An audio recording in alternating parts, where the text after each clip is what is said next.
6. yıl oldu onu artıra derece ettirseli. Köp zatı, iki zat aytılmadı.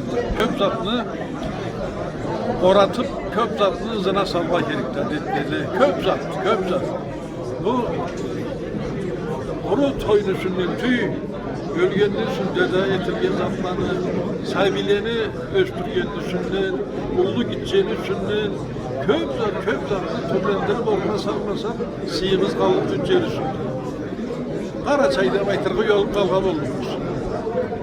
Bizge Allah-u Teala yerin üstüne ondan sarış etmiş Karaçay'da millet yaradı. Karaçay'da til vergen. Karaçay'da dilim vergen. Din vergen. İslam dinini vergen. Bizden var tutma gerek. Bizden tutmasa Karaçay'la balaytırız. Az da köp de testiğine laf ullayt kavgası yenip yürümesek biz adam olalım büyüyoruz. Adam olalım büyüyoruz. Ben söz çünkü ben bir sahibiyenim tutar etti. Piv alıp kere tükenden çıktı.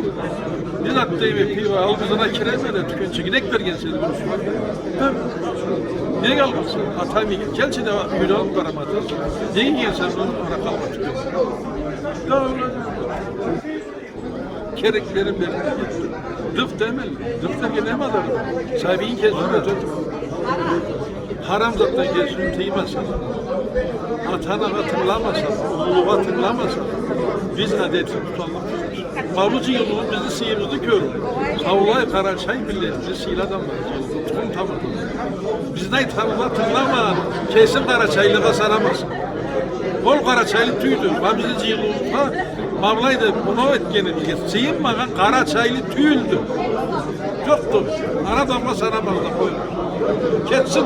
Köşkünde bayılır. Ben aytırım oldu.